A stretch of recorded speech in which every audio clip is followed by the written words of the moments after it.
Okay, today we are tackling a recipe that honestly sounds almost too good to be true. We're talking about a warm, delicious apple crumble, but one that cleverly gets rid of the usual flour and sugar. So if you're looking for a treat that's totally guilt-free but still packed with flavor, you have come to the right place. And that's the promise right from the source of this recipe. It's called a delicious and healthy apple pie. So let's jump in and see exactly how this incredible flour-free dessert comes together. All right, first things first, we've got to make that amazing gooey center.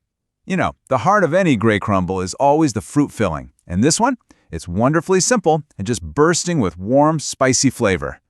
So here's what you're going to need. Just 2 apples to make the base, some dried cranberries for a nice pop of tartness, and of course, a little cinnamon to bring in that warmth. That cornstarch you see, that's our secret for getting that perfect, thick consistency. Just simple, whole ingredients.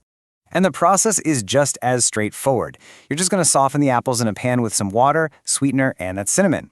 Giving the cranberries a quick soak makes sure they plump up really nicely. Then, after about 10 minutes of cooking, you stir in the cornstarch and you'll see it all thicken up into this beautiful, glossy filling. Now let's talk about the topping, because this is where the recipe gets really clever.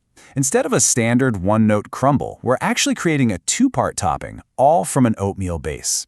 It's the secret to getting both a firm foundation and a crunchy, crumbly top, all without a single speck of flour.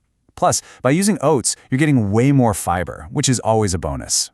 It all starts right here. You just take some regular oatmeal, grind it up into a kind of rustic flour, and then mix it with some chopped walnuts.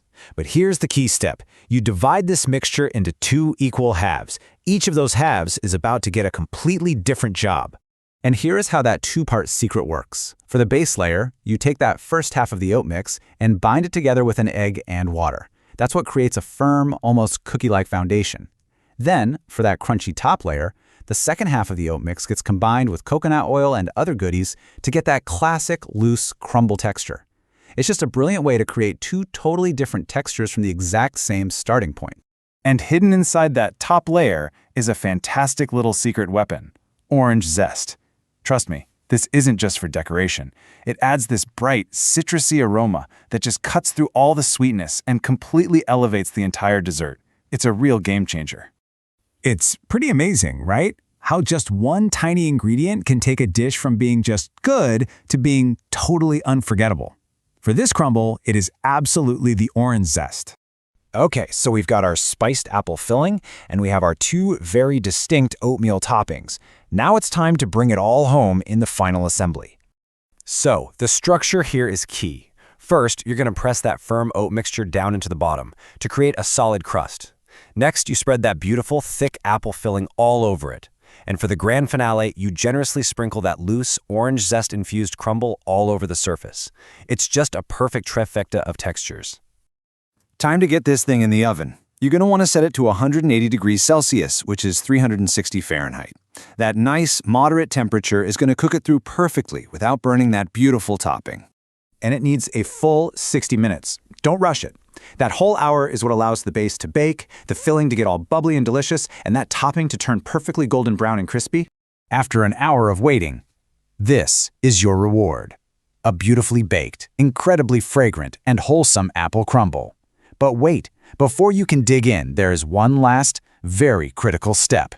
And listen, this part is so important. You have to resist the temptation to just dive right in with a spoon.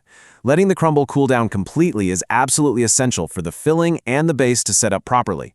It's what ensures you can cut a nice clean slice that actually holds its shape.